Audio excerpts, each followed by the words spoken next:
Cela se passa si vite que personne n'eut le temps de comprendre ce qui se passait. Un instant, le garage de stationnement souterrain bourdonnait de l'écho d'équipements de maintenance et du trafic lointain. Et l'instant suivant, Harrison avait ses mains serrées autour de la gorge de Diane, ses voyous engagés le flanquant dans les ombres. Ses yeux ne montraient pas de peur. Il ne suppliait pas pour la pitié. Ils se verrouillèrent sur Harrison, froid, calculateur, inébranlable, comme si elle avait affronté des ennemis bien plus mortels que celui-ci. Le genre qui faisait que son pouvoir corporatif ressemblait à de la politique de cour de récréation. Et dans les 60 secondes suivantes, quelque chose se produisit qui ferait que tout le monde dans ce bâtiment repense à qui était vraiment Diane Porter. Harrison Steele ajusta sa veste de costume italien bleu marine et se pencha dans sa chaise en cuir, regardant les chiffres trimestriels danser sur l'écran de présentation. À 42 ans, il possédait le genre de beauté aux traits aiguisés qui venait avec des entraîneurs personnels, des coupes de cheveux coûteuses, et la certitude absolue que le monde lui devait de la déférence. « Les revenus en hausse de 18%, annonça Patricia Kim, la directrice des ressources humaines, sa voix tranchant la tension de la salle. Les scores de satisfaction des employés, cependant, ont diminué dans le département de nettoyage. La mâchoire de Harrison se tendit. Il savait exactement quel employé Patricia voulait dire. Certaines personnes ne comprennent pas leur place dans l'écosystème, dit-il. Sa voix portant l'autorité lisse de la richesse héritée et du préjugé appris. Ils confondent l'emploi avec le droit. Les autres cadres se déplacèrent mal à l'aise. Le père de Harrison avait construit Steele Industries de rien. Mais Harrison le traitait comme son royaume personnel. Ses actions dans l'entreprise lui donnaient du pouvoir. Et il maniait ce pouvoir comme une arme, contre quiconque osait défier sa vision de l'ordre. Peut-être devrions-nous aborder des préoccupations spécifiques, suggéra prudemment Patricia. Le regard de Harrison durcit. La concierge qui pense qu'elle peut répondre au cadre. Ce n'est pas une préoccupation. C'est de l'insubordination.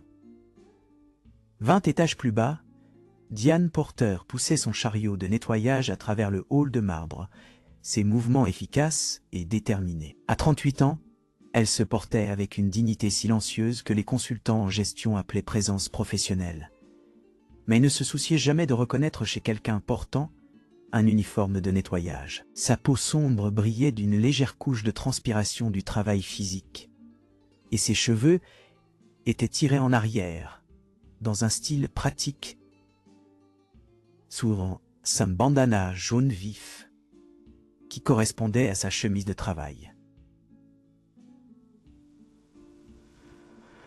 Le hall de Steele Industries impressionnait les visiteurs avec son plafond, élevant et ses sols de pierre importées. Mais Diane le voyait différemment. Elle remarquait les marques d'éraflure qui nécessitaient un polissage, les empreintes digitales sur les portes d'ascenseur, les taches de café qui nécessitaient une attention spéciale. Plus que cela, elle remarquait les gens qui passaient devant elle, comme si elle était invisible. Ses mains bougeaient avec une précision pratiquée, alors qu'elle nettoyait, mais ses yeux scannaient constamment son environnement. Vieilles habitudes, 20 ans dans l'armée lui avaient appris à évaluer les menaces, identifier les voies d'évacuation et maintenir une conscience situationnelle même, pendant les tâches banales. La plupart des gens voyaient une concierge d'âge moyen. Diane voyait des angles d'attaque, des positions défensives et des armes potentielles dans chaque manche de balai et fourniture de nettoyage.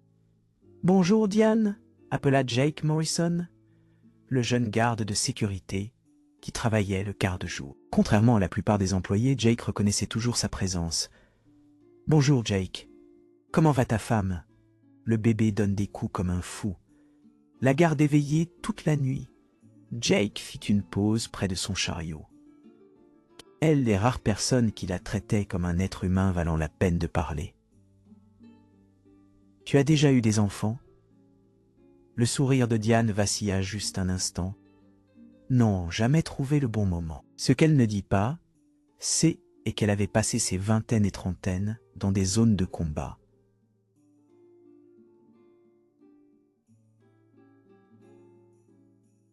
Servant son pays dans des endroits où avoir une famille aurait été un luxe qu'elle ne pouvait pas se permettre. Elle ne mentionna pas le Purple Heart dans le tiroir de son appartement ou les cauchemars qui la réveillaient encore parfois en sursaut. La vie civile était censée être simple, paisible. Elle était censée se fondre, garder la tête baissée, gagner une vie honnête. « Tu ferais une bonne mère », dit sincèrement Jake. « Tu as cet instinct protecteur. J'y ai vu comment tu gères les idiots ici. » Et l'expression de Diane s'assombrit. Ils savaient tous les deux qu'il voulait dire Harrison Steele. « Certaines batailles ne valent pas la peine d'être menées, » répondit-elle, essorant sa serpillière avec plus de force que nécessaire. Mais même en le disant, son entraînement militaire chuchota un désaccord. Dans l'armée, tu ne reculais jamais d'un combat qui comptait. Tu protégeais ton unité, défendais les innocents et tenais bon contre les brutes. La vie civile exigeait des règles différentes, mais certains principes restaient sacrés. L'ascenseur sonna et Harrison Steele émergea avec deux autres cadres. Ses chaussures coûteuses claquaient contre le marbre alors qu'il approchait. Et Diane sentit ses muscles se tendre instinctivement.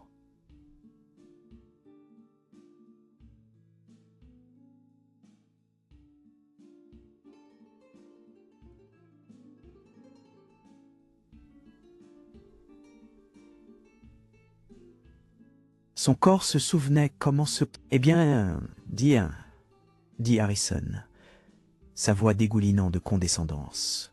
Si ce n'est pas notre philosophe résidente. Dis-moi, Diane, as-tu une sagesse sur les projections trimestrielles? Ou devrions-nous nous en tenir à discuter des techniques de serpillière? » Les autres cadres rirent mal à l'aise. Diane se redressa lentement, sa pleine hauteur la mettant presque au niveau des yeux avec Harrison. De près, elle pouvait sentir son eau de Cologne, coûteuse, et voir l'amusement cruel dans ses yeux pâles. « Je n'ai pas d'opinion sur vos affaires, monsieur Steele, » dit-elle calmement. « Je suis ici pour faire mon travail. »« Ton travail, » répéta Harrison en se rapprochant, « c'est de nettoyer les dégâts, pas d'éancrer avec ton attitude. » Le hall était devenu silencieux. D'autres employés faisaient semblant de vérifier leur téléphone ou d'étudier les boutons d'ascenseur. Mais tout le monde écoutait. Cela était devenu une performance régulière, et Diane savait que Harrison aimait avoir un public pour ses jeux de pouvoir. « Je n'ai jamais été irrespectueuse envers vous, monsieur, » répondit Diane, sa voix ferme malgré la rage qui montait dans sa poitrine. Le sourire de Harrison était arctique. L'irrespect n'est pas toujours une question de mots, Diane. Parfois, c'est une question d'oublier sa place. Les mots frappèrent comme un coup physique.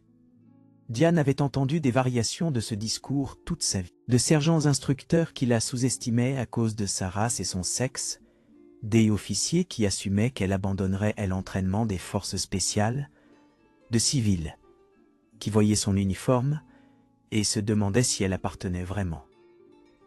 Mais elle avait gagné sa place partout où elle s'était tenue. Elle avait saigné pour elle, combattu pour elle, prouvé encore et encore. Et elle ne laisserait pas cet enfant privilégié diminuer cet héritage. « Ma place ?» dit Diane, sa voix portant elle l'autorité tranquille de quelqu'un qui avait commandé le respect dans des situations de vie ou de mort. « Et où je fais un travail honnête pour me soutenir. Comme n'importe qui d'autre. » Le hall tomba complètement silencieux. Harrison avait été pris au dépourvu par sa défiance. Plusieurs employés avaient cessé de faire semblant de ne pas écouter et fixaient ouvertement la confrontation. « Tu penses que tu es intelligente ?» siffla Harrison, avançant si près que Diane pouvait sentir son souffle sur son visage. « Tu penses que parce que tu as une grande gueule, tu peux embarrasser devant mes employés? Diane ne recula pas. Son entraînement militaire lui avait appris que le retrait invitait l'agression. Je pense que tout le monde mérite un respect de base, quel que soit son titre de poste. Les yeux de Harrison se rétrécirent enfin. En ce moment, la regardant refuser d'être intimidée, regardant d'autres employés hocher la tête en accord avec ses mots, il prit une décision qui changerait tout. « On verra bien, » dit-il doucement, sa voix portant une promesse qui fit hurler les instincts de guerrier de Diane. Alors que Harrison s'éloignait avec son entourage, Diane retourna à son nettoyage avec des mouvements qui semblaient calmes et professionnels. Texte un peu de voyage avec des mouvements qui semblaient calmes. Mais à l'intérieur, chaque alarme entraînée en elle par 2 décennies de service militaire sonnait au volume maximum. Elle venait de se faire un ennemi d'un homme très dangereux.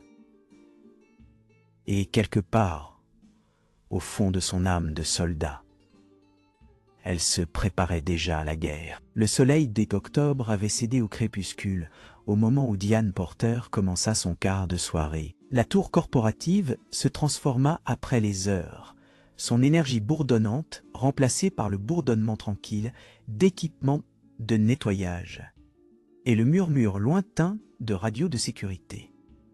Elle préférait le quart de nuit. Moins de gens signifiait moins de confrontations, moins de moments où elle devait avaler sa fierté et sourire au mépris occasionnel. Mais ce soir semblait différent. Les mots d'adieu de Harrison Steele.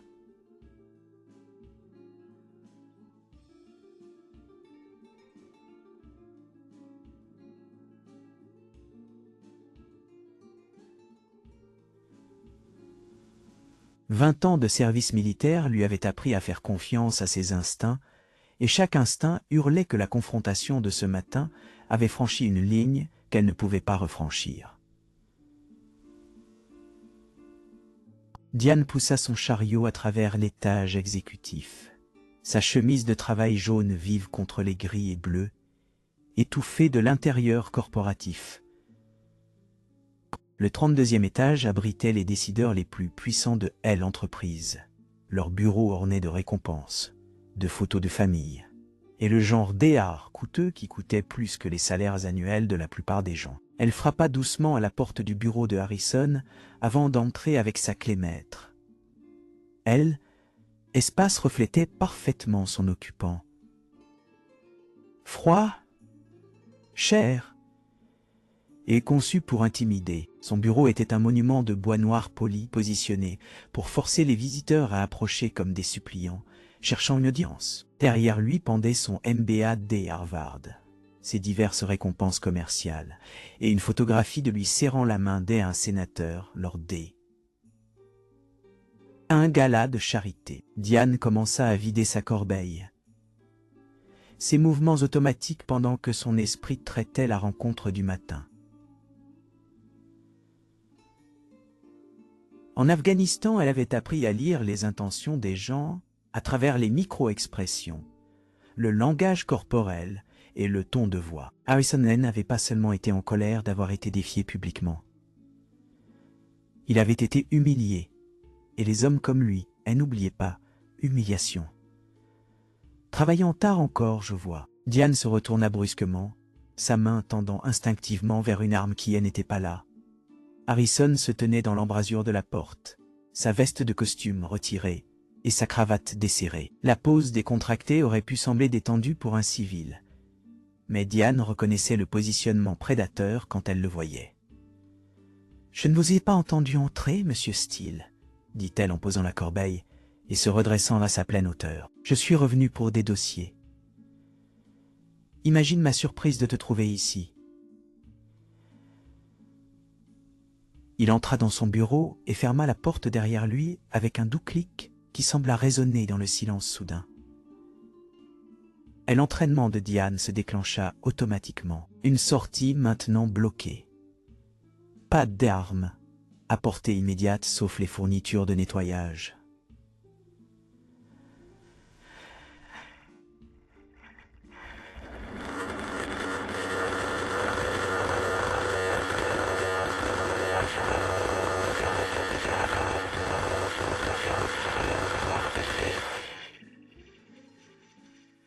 Je terminerai ceci plus tard si vous devez travailler, offrit-elle en se déplaçant vers son chariot.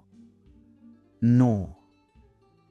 La voix de Harrison portait un bord qui la fit s'arrêter. Je pense qu'il est temps que nous ayons une vraie conversation sur le respect. Il marcha vers son bureau, mais ne s'assit pas. Au lieu de cela, il s'y appuya avec ses bras croisés. Elle y étudiant comme un spécimen sous un microscope.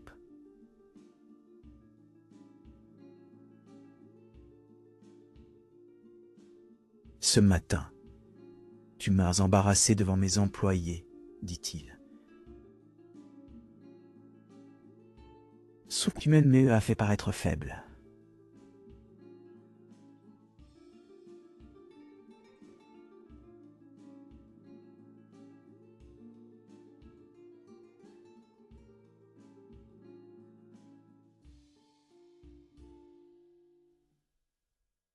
Ce n'était pas mon intention, monsieur.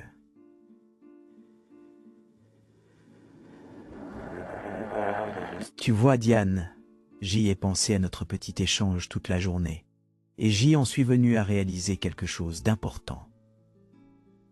Les muscles de Diane se tendirent alors qu'il complétait son cercle, se positionnant entre elle et la porte à nouveau. Ce n'était pas une conversation décontractée. Était une embuscade. Tu penses que parce que tu peux enchaîner quelques phrases articulées, tu es mon égal, continua Harrison. Tu penses que parce que certains des autres employés ont souri et hoché la tête à ton petit discours sur la dignité et le respect, tu as remporté une sorte de victoire. Sa voix devint plus dure à chaque mot. Le vernis de civilité se fissurant pour révéler la vérité laide en dessous. Laisse-moi expliquer quelque chose sur le monde réel, dit Harrison en avançant plus près. Je possède 17% de cette entreprise. Ma signature est sur ton chèque de paie. Mon mot détermine si tu as un emploi demain matin.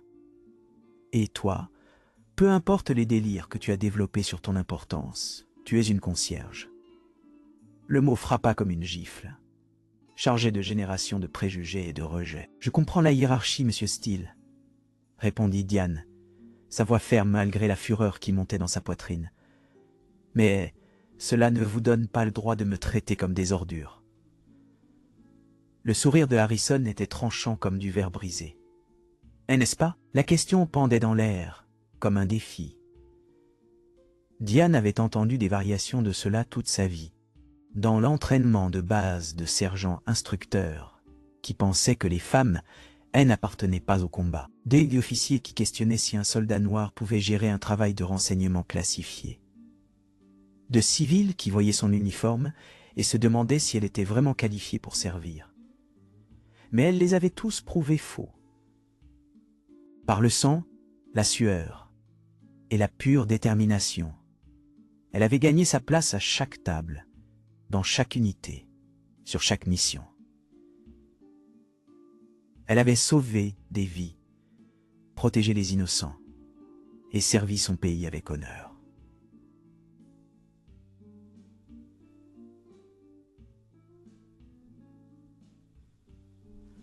Et elle ne laisserait pas cet enfant privilégié diminuer cet héritage.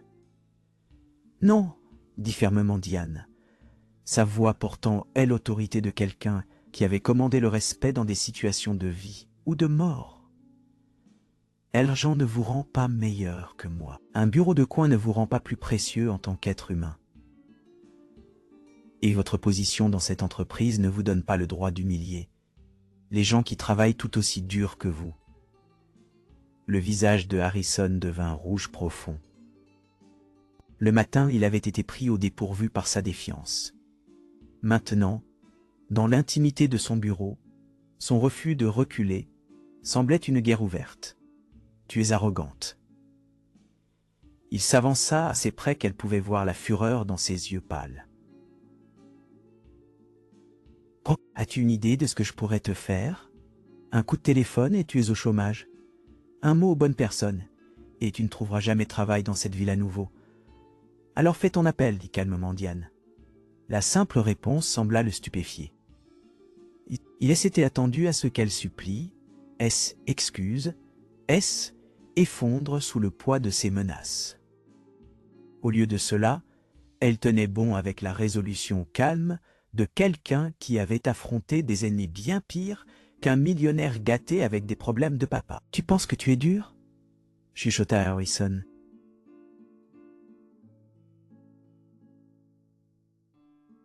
Sa voix tremblant de rage.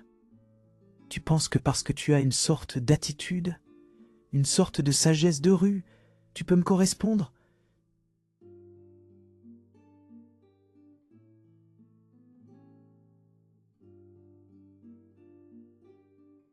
Il voyait sa force et l'attribuait immédiatement à des stéréotypes sur les femmes noires, étant en colère ou agressive. Il ne pouvait concevoir que son autorité calme venait d'années d'entraînement militaire et d'expérience de combat. « Je pense que je suis une personne qui mérite la dignité humaine de base, » répondit Diane. « Comme vous. Comme tout le monde. » Le contrôle de Harrison craqua finalement.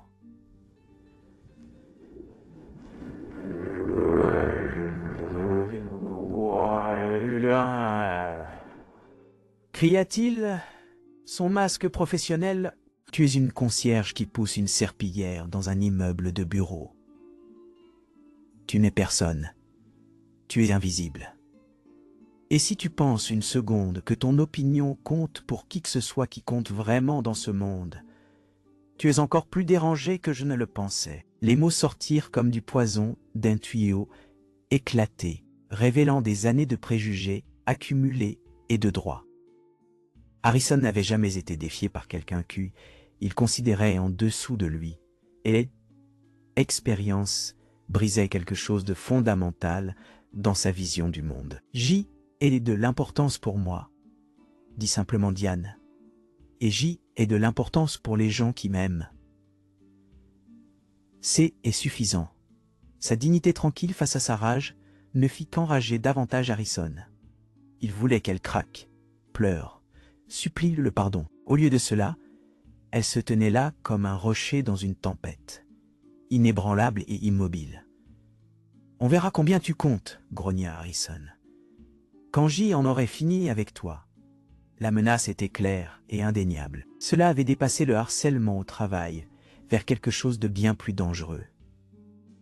L'entraînement militaire de Diane catalogua escalade, abus verbal, intimidation, menace implicite de violence. Elle savait où ce chemin menait. « Me menacez-vous, monsieur Steele ?» Le sourire de Harrison était froid et calculateur. « Je te promets quelque chose. Tu veux jouer à des jeux avec tes supérieurs? Tu veux faire semblant d'être quelque chose de plus que de l'aide embauchée? Très bien, jouons. » Il marcha vers son bureau et sortit une carte de visite, écrivant quelque chose au dos avant de la jeter à ses pieds. « C est le numéro de mon avocat personnel, » dit-il. « Tu voudras peut-être lui passer un coup de fil parce qu'après-demain, tu vas avoir besoin de toute aide légale que tu peux obtenir. » Diane baissa les yeux vers la carte, mais ne la ramassa pas. « Qu'est-ce qui se passe demain ? » « Demain, tu apprends ce qui arrive quand les concierges oublient leur place. » Le bureau tomba silencieux, sauf pour le bourdonnement du système de ventilation du bâtiment.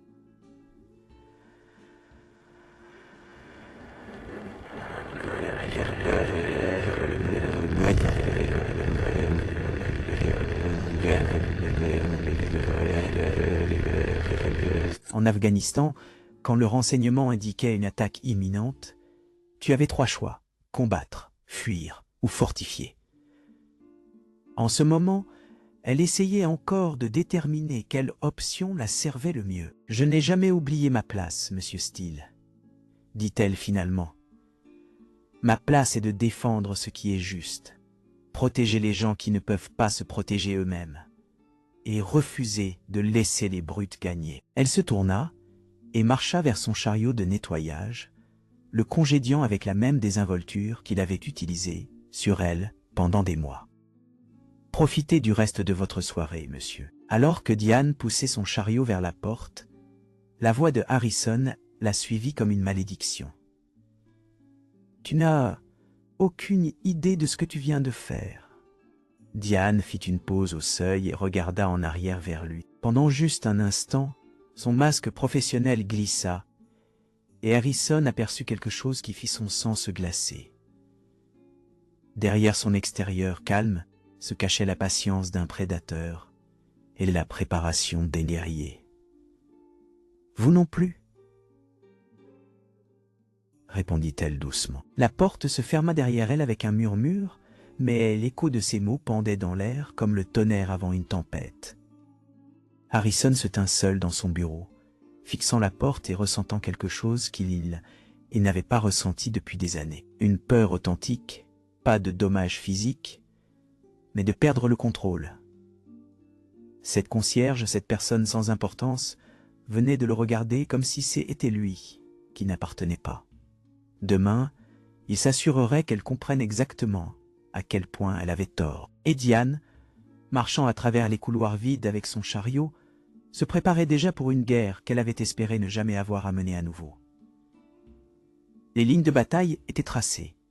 Il n'y avait pas de retour en arrière. Le soleil du matin projetait de longues ombres à travers le bureau de coin de Harrison Steele, alors qu'il était assis derrière son bureau imposant, ses doigts joints et son esprit travaillant sur les détails de son plan. Il avait à peine dormi après la confrontation de la nuit dernière, ses pensées consumées par des images du visage défiant de Diane Porter et ses mots finaux qu'il avait glacés jusqu'aux os. Harrison tendit la main vers son téléphone et composa un numéro qu'il avait mémorisé il y a des années, mais avait jamais pensé avoir besoin d'utiliser. Tony.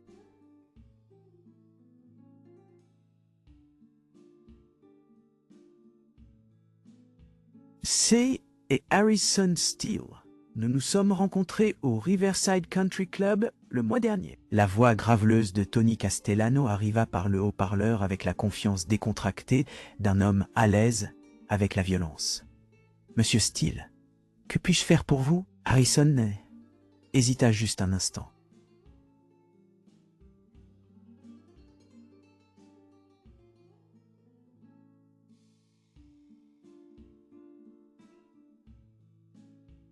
Sachant qu'une fois qu'il prononçait ces mots, il n'y aurait pas de retour en arrière.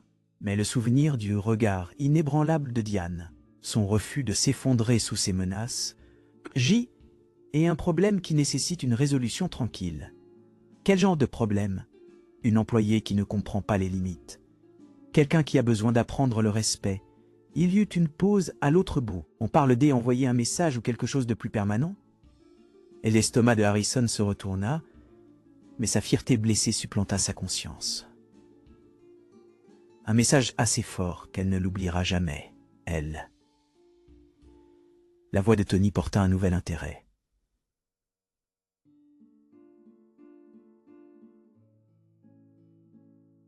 C'est personnel alors. C'est des affaires, mentit Harrison. Quand pouvons-nous nous rencontrer? Ce soir. District des entrepôts près de l'ancienne usine textile. Vous savez où c'est? Harrison le savait. La zone industrielle abandonnée au sud du centre-ville était devenue un dépotoir pour les entreprises oubliées de la ville et les gens oubliés. Parfait pour des conversations oubliées. Combien cela va-t-il me coûter? Tony gloussa, un son comme du gravier dans une bétonnière. Pour un garçon de country club comme vous, 5 000 $ en cash. Fait. Une dernière chose, monsieur Steele. Une fois que nous nous serrons la main là-dessus, vous êtes engagé. Pas de retour en arrière. Pas de seconde pensée. On est clair? Harrison pensa au regard de dignité calme de Diane face à sa rage. Sa force tranquille qui le faisait se sentir petit et impuissant, cristal clair. 20 étages plus bas, Diane Porter arriva pour son quart de jour 3 heures en avance. Le sommeil avait été impossible après la confrontation de la nuit dernière. Elle avait passé les heures sombres à faire les 100 pas dans son petit appartement, son esprit faisant défiler les évaluations de menaces et les plans d'urgence avec la précision méthodique que son entraînement militaire lui avait inculqué. Elle s'était changée en jean et un pull rouge vif au lieu de son uniforme de travail. voulant se fondre avec les employés de bureau du petit matin. Son plan était simple. Observer les modèles de Harrison, identifier ses associés et rassembler des renseignements sur la rétribution qu'il planifiait. Le hall bourdonnait du chaos contrôlé d'une autre journée de travail commençant.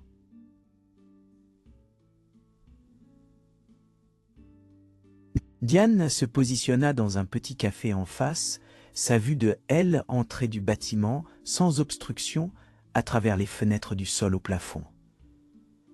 Elle commanda du café noir et un muffin n'avait aucune intention de manger, puis elle s'installa pour regarder.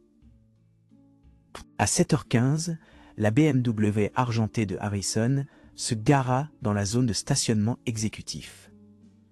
Même de loin, Diane pouvait voir la tension dans ses mouvements, alors qu'il sortait et ajustait sa veste de costume gris, charbon pampa. Il fit une pause à elle, entrée du bâtiment, scannant la rue avec la conscience paranoïaque de quelqu'un planifiant quelque chose d'illégal. « Excusez-moi, mademoiselle. » Diane se retourna pour trouver Jake Morrison, le garde de sécurité d'hier, debout à côté de sa table avec une expression inquiète. « Jake, qu'est-ce que tu fais ici ?» Il fit un geste vers la chaise vide en face d'elle. « Ça vous dérange si je m'assois? Je vous ai vu depuis le bâtiment, et j'y ai pensé que vous pourriez vouloir parler. » Diane hocha la tête, et Jake s'installa sur la chaise avec les mouvements prudents de quelqu'un portant de mauvaises nouvelles. « Il y a des rumeurs qui volent dans le bureau, » dit-il doucement. « À propos de ce qui s'est passé entre vous et Steele la nuit dernière ?» Diane mit sa tasse de café en pause à mi-chemin de ses lèvres. « Quel genre de rumeurs ? » Le personnel de nettoyage a trouvé du verre cassé dans sa corbeille ce matin. Les caméras de sécurité montrent que vous deux étiez seuls là-dedans pendant presque 20 minutes. Et le mot est qu'il fait des appels téléphoniques à des gens qui n'apparaissent normalement pas sur les listes de contacts exécutifs. Jake se pencha en avant, sa voix tombant à un murmure. « Diane, j'y ai travaillé en sécurité pendant 8 ans. Je sais à quoi ça ressemble quand quelqu'un planifie quelque chose de laid. Vous devez être prudente. » Diane posa sa tasse et étudia le visage sérieux de Jake. Dans l'armée, elle avait appris à distinguer entre alliés et informateurs, entre préoccupations authentiques et amitiés fabriquées. Jake semblait authentique. « Que suggérez-vous que je fasse ? Déposer une plainte auprès des Rajesh, impliquer Patricia Kim, créer une trace écrite. » Kim, Diane secoua la tête. Harrison possède 17% de cette entreprise. Patricia, qui me rapporte au conseil, et le père de Harrison siège à ce conseil. Une plainte me donnerait juste une excuse pour me licencier officiellement. Alors démissionnez, partez, trouvez un autre emploi. La suggestion toucha un air que Diane n'avait pas prévu. Est-ce en aller, courir, abandonner son poste quand menacé par une force supérieure? Chaque instinct entraîné en elle par 2 décennies de service militaire hurlait contre le retrait. « Je n'ai jamais fui une brute de ma vie, Jake. Je ne vais pas commencer maintenant. » Jake étudia son visage, voyant quelque chose là qui lui fit reconsidérer son évaluation de la concierge tranquille qu'il connaissait depuis 2 ans. « Vous ne parlez pas juste de garder votre emploi, n'est-ce pas ?» dit-il lentement. « C'est quelque chose de plus grand. » Diane fut silencieuse pendant un long moment, regardant Harrison à travers la fenêtre du café, alors qu'il disparaissait dans le bâtiment. Quand elle parla, sa voix portait le poids des années passées à combattre des batailles que la plupart des gens ne pouvaient imaginer. « J'ai passé 20 ans à servir ce pays. On monsieur a tiré dessus, fait exploser et demandé de tuer des gens au nom de la protection de la liberté et de la justice. Je suis rentré en pensant que la vie civile serait plus simple, que je pourrais juste baisser la tête et vivre tranquillement. » Elle se tourna pour regarder directement Jake. « Mais il n'y a pas une telle chose que vivre tranquillement. Quand des hommes comme Harrison Steele pensent qu'ils possèdent le monde, chaque fois que je le laisse m'humilier sans riposter, chaque fois que je souris et accepte son abus, je trahis tout ce que j'ai et juré de défendre. Les yeux de Jake S. élargirent alors que les pièces cliquaient en place. Votre militaire était force spéciale de l'armée. 2 tours en Afghanistan, 1 en Irak. La révélation transforma la compréhension de Jake de chaque interaction qu'il avait vue entre Diane et Harrison. Il avait vu ce qu'il pensait être une patience remarquable face au harcèlement. Maintenant, il réalisait qu'il avait regardé un guerrier entraîné exercer une retenue presque surhumaine. Jésus Diane, Harrison n'a aucune idée avec quoi il joue. Non, convint-elle. Il ne le sait pas. De l'autre côté de la rue, Harrison émergea de l'ascenseur au 32e étage et marcha directement au bureau de Patricia Kim. La directrice des ressources humaines leva les yeux de son écran d'ordinateur alors qu'il entrait sans frapper. Son visage disait assis dans l'expression d'autorité. Juste qu'il avait perfectionné au fil des ans d'obtenir ce qu'il voulait. « Patricia, nous devons discuter de Diane Porter. » Patricia. Kim avait attendu cette conversation depuis la confrontation du hall de la veille. À 45 ans, elle avait navigué assez de batailles politiques corporatives pour reconnaître quand un homme puissant se préparait à abuser de sa position. « Qui est-il à son sujet ?» Harrison installa sur la chaise en face de son bureau, sans y être invité. Elle est devenue une influence perturbatrice, insubordonnée. Hier, elle était ouvertement défiante devant d'autres employés. J'ai entendu qu'elle s'est défendue quand vous l'humiliez publiquement. Ce n'est pas comme ça que je m'en souviens. C'est et comme ça que tout le monde d'autre en souvient. Les 2 cadres se fixèrent à travers le bureau. Des années de coopération professionnelle, prudente soudainement tendue par des loyautés concurrentes. « Je la veux partie », dit finalement Harrison. « Sur quel motif ? Insubordination, problème d'attitude, échec à respecter la chaîne de commandement. » Patricia se pencha en arrière dans sa chaise, choisissant ses mots soigneusement.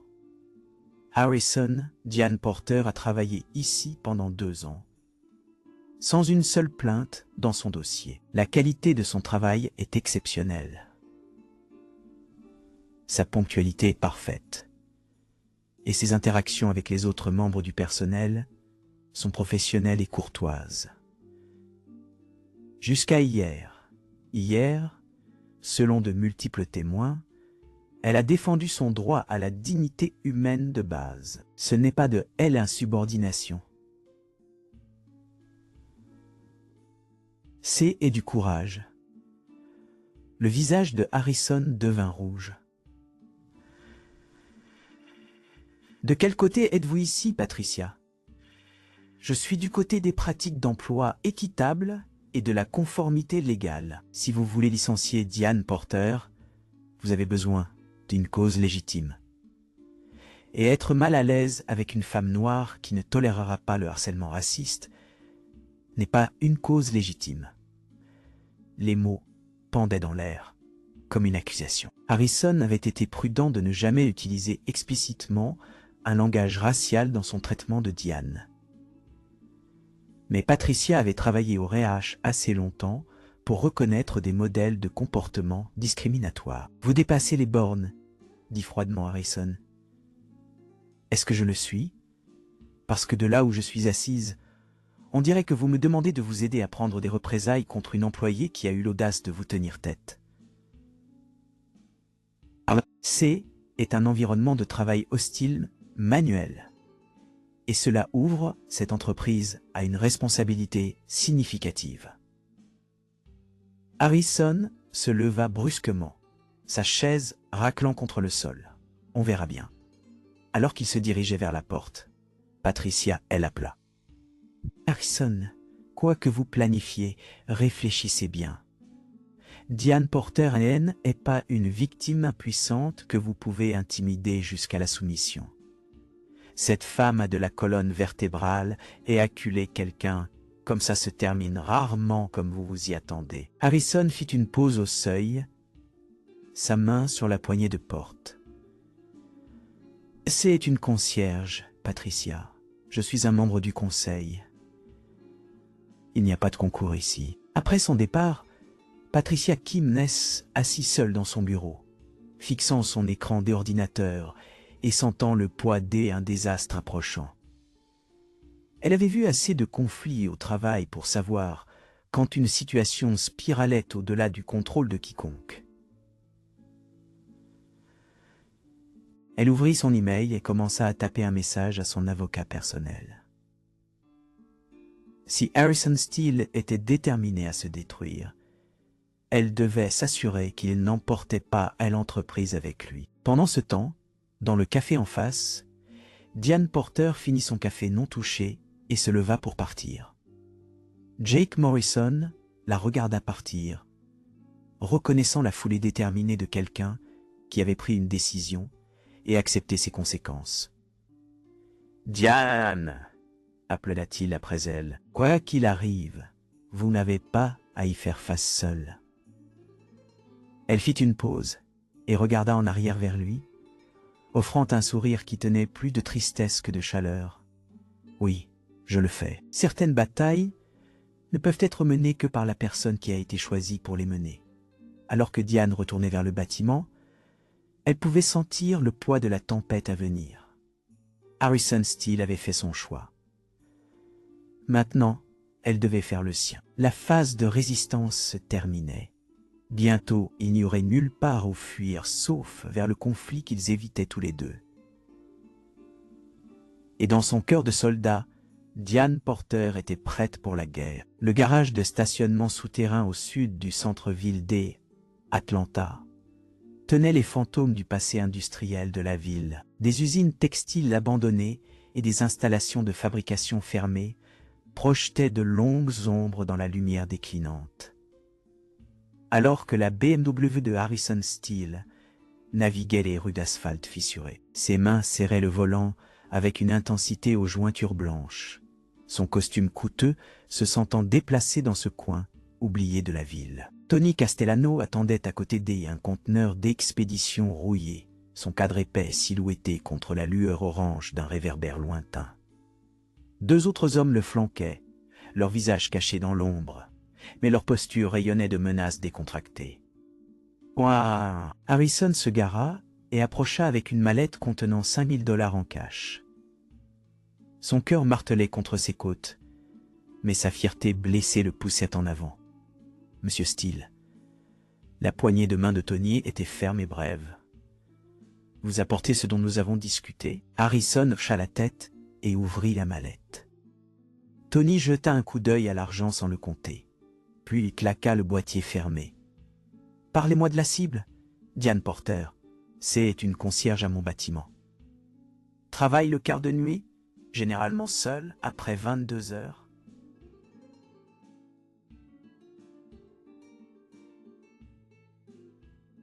Sécurité? Un garde. Jake Morrison. Il part à 23 jets.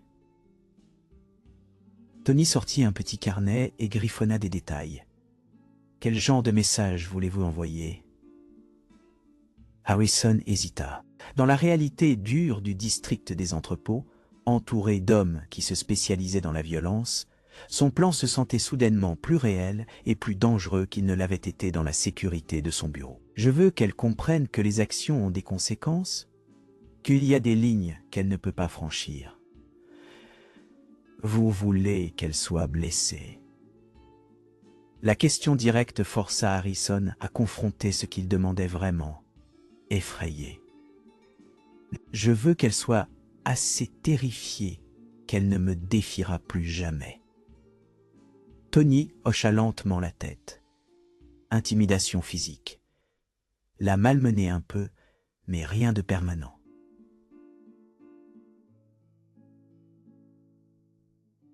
C'est ce que vous voulez. L'estomac de Harrison se serra, mais il se força à hocher la tête. Quand, demain soir, le bâtiment devrait être vide avant minuit, sauf pour elle. On fera en sorte que ça ait l'air aléatoire, comme si elle était au mauvais endroit au mauvais moment. Et les caméras? Lee Douzy, l'un des associés de Tony, parla pour la première fois. On sait éviter les caméras, patron.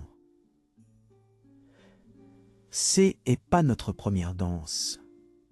Alors que les hommes discutaient de la logistique, Harrison sentit un sens croissant d'irréalité.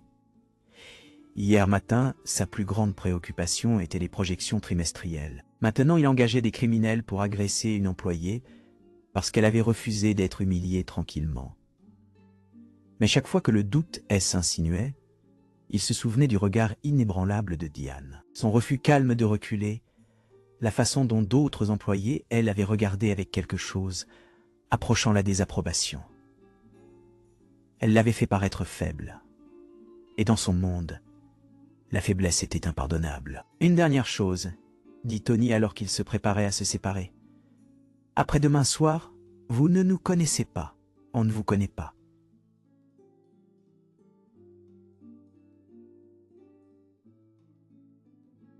Cette conversation n'a jamais eu lieu, compris. En conduisant vers son appartement en penthouse, Harrison essaya de se convaincre qu'il faisait ce que tout leader fort ferait. Maintenir l'ordre, protéger la hiérarchie qui rendait la civilisation possible. Au fond, cependant, il connaissait la vérité. Il était simplement un homme effrayé qui ne pouvait tolérer l'idée qu'une femme noire pourrait être plus forte que lui. À 8 miles de là, Diane Porter menait sa propre mission de reconnaissance. Elle avait passé, l'après-midi, à cartographier les systèmes de sécurité du bâtiment, chronométrer les rotations des gardes et identifier les points d'étranglement potentiels et les voies d'évacuation pro. Les vieilles habitudes mouraient difficilement et ses instincts lui disaient que la rétribution de Harrison viendrait bientôt et viendrait dure.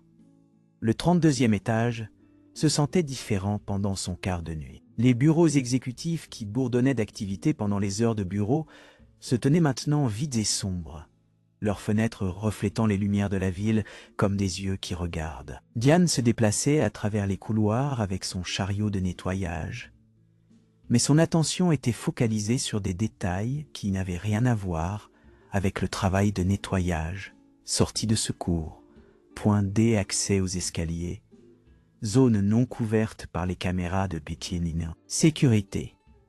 L'architecture du bâtiment racontait une histoire de champ de bataille potentiel et des avantages tactiques que la plupart des gens ne remarqueraient jamais. Sa radio crépita avec la voix de Jake Morrison. « Diane, vous copiez ? Je suis là, Jake. Je pars pour ma patrouille de 23H du garage de stationnement. Vous avez besoin de quelque chose avant que je fasse mes rondes ?» Diane fit une pause son travail et pressa le microphone. Quelque chose dans le ton de Jake suggérait que ce n'était pas un check-in de routine. En fait, je pourrais utiliser de l'aide pour déplacer des boîtes dans la salle de stockage C. Si vous avez une minute, en chemin.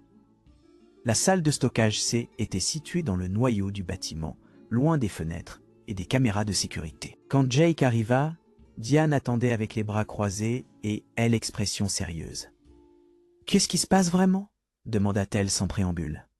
Jake regarda autour de la petite pièce, puis tira la porte fermée derrière lui. J'ai regardé les modèles de Harrison toute la journée. Il a quitté le bâtiment pendant 3 heures cet après-midi. Elle n'a dit à personne où il allait. Quand il est revenu, il était agité, nerveux. Comment vérifier les coins, regarder par-dessus son épaule.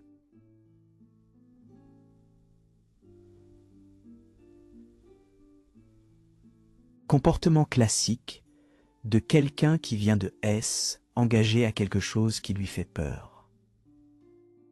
Diane absorba cette information avec le détachement analytique d'un soldat recevant un briefing de renseignement.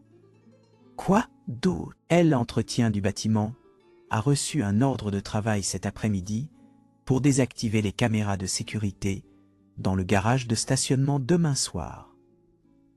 Maintenance prévue prétendument. Les pièces cliquèrent en place avec une clarté cristalline. Harrison ne planifiait pas quelque chose de subtil ou de légal.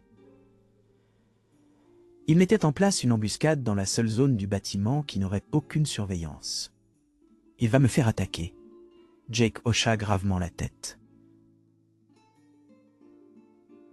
C'est ma lecture aussi. La question est, qu'allez-vous faire à ce sujet? Diane fut silencieuse pendant un long moment, son esprit faisant défiler les options avec une précision militaire. Elle pouvait appeler malade, éviter complètement le bâtiment. Elle pouvait notifier la police, bien qu'il voudrait des preuves qu'elle n'avait pas. Elle pouvait confronter Harrison directement, mais cela ne ferait qu'escalader la situation. Ou elle pouvait faire ce que chaque instinct entraîné en elle par 20 ans de service exigeait, se préparer à la bataille et affronter la menace de front. Je vais être prête pour eux. Vous pensez qu'il amène de l'aide? Les hommes comme Harrison ne font pas leur sale travail eux-mêmes. Il engagera des professionnels, probablement du muscle de rue qui ne sera pas retracé jusqu'à lui. Jake la fixa alors que l'implication complète s'enfonça. Diane, ceux-ci ne vont pas être des voyous amateurs cherchant à effrayer. Si Harrison engage des professionnels, ils vont être armés et dangereux. Moi aussi. La confiance tranquille dans sa voix fit Jake reculer d'un pas. Pour la première fois, il voyait au-delà de elle, uniforme de concierge, jusqu'aux soldats en dessous. Vous ne pouvez pas affronter seul plusieurs attaquants armés. Je l'ai déjà fait. Ce n'est pas l'Afghanistan. Vous ne pouvez pas juste éliminer les menaces et vous en aller? Il y aura des enquêtes, des complications légales. Le regard de Diane durcit. Jake, il y a 20 ans, j'ai prêté serment de défendre ce pays contre tous les ennemis, étrangers et domestiques. Harrison Steele et ses voyous engagés se qualifient comme ennemis domestiques dans mon livre. De quoi avez-vous besoin de moi?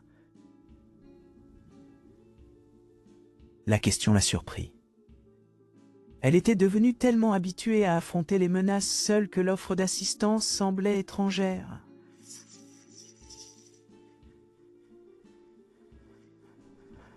J'y ai besoin que vous soyez ailleurs demain soir, loin, avec des témoins qui peuvent confirmer votre emplacement.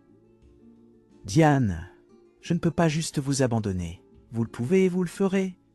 Quand cela se déroule, ça va être violent et permanent. Je n'aurai pas le sang d'un homme innocent sur mes mains. Jake vit la résolution d'acier dans ses yeux et réalisa qu'argumenter serait inutile. Diane Porter avait pris sa décision avec le calcul froid de quelqu'un qui avait été forcé de prendre des décisions similaires dans des circonstances bien plus dangereuses. Il doit y avoir un autre moyen. Il y en a un. Harrison pourrait rappeler ses chiens, excusé pour 2 ans de harcèlement, et me traiter avec un respect humain de base à l'avenir. Vous savez que ça ne va pas arriver. Alors, demain soir va arriver à la place. Ils se tinrent en silence pendant un moment, le poids de la violence approchante installant sur eux comme un linceul.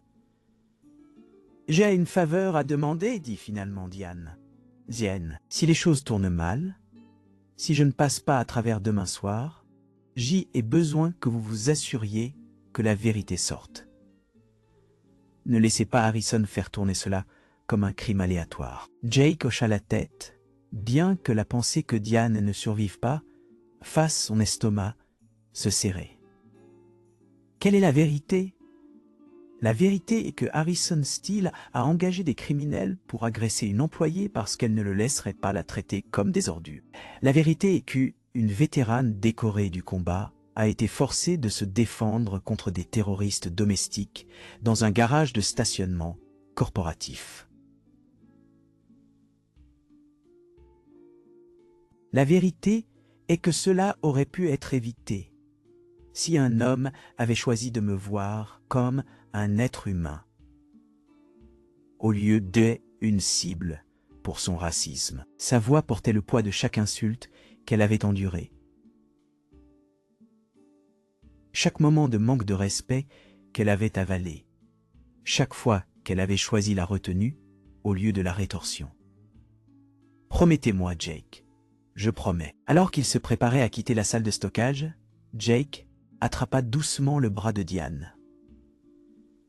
Pour ce que ça vaut, je pense que vous êtes la personne la plus courageuse que j'ai jamais rencontrée. Le sourire de Diane était triste et fatigué. Les gens courageux n'entrent pas dans des situations comme celle-ci, Jake. Les gens courageux trouvent des moyens d'éviter la violence. Alors qu'est-ce que ça fait de vous? Elle considéra la question alors qu'elle ouvrait la porte et retournait dans le couloir, fatiguée de fuir. Alors que Jake partait pour compléter sa patrouille, Diane reprit ses tâches de nettoyage avec des mouvements qui semblaient routiniers, mais servaient un but différent. Elle se familiarisait avec chaque centimètre du champ de bataille, mémorisant l'emplacement d'armes potentielles, identifiant des positions de couverture et de dissimulation.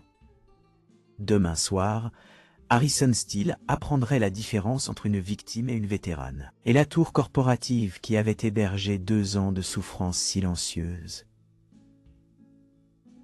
verrait enfin ce qui se passait quand un guerrier cessait de faire semblant d'être impuissant. La proximité forcée était presque terminée. Bientôt, il n'y aurait nulle part où se cacher de la confrontation que les deux côtés avaient évitée. Diane Porter était prête à cesser de l'éviter. Les lignes de bataille étaient tracées. Il n'y avait pas de retour en arrière. Et dans le garage de stationnement souterrain sombre de Steel Industries, la justice était sur le point de rendre visite à Harrison Steele d'une manière qu'il n'avait jamais imaginée. La nuit tomba sur Atlanta comme un rideau noir. Le garage de stationnement de Steel Industries était devenu une tombe de béton, éclairée seulement par quelques lumières de sécurité vacillantes. Diane Porter se tenait au centre, ses mains stables, son cœur calme. Devant elle, 7 hommes armés émergeaient des ombres, menés par Tony Castellano. Derrière les caméras de sécurité désactivées, personne ne verrait ce qui allait se passer ensuite. Mais en haut dans son bureau, Harrison Steele regardait un flux en direct sur son téléphone, son visage pâle, réalisant trop tard qu'il n'avait aucune idée de qui était vraiment Diane Porter. Et dans les 30 prochaines minutes, son empire, sa liberté et sa vie, telle qu'il la connaissait, seraient détruits, non pas par un PDG rival ou un procureur fédéral, mais par une femme qu'il avait sous-estimée parce qu'elle portait un uniforme de concierge. La justice était arrivée. Et elle portait une tresse blonde et avait 20 ans de formation au combat. Et l'histoire de Diane Porter ne faisait que commencer. Et Harrison Steele allait payer chaque centime de sa dette.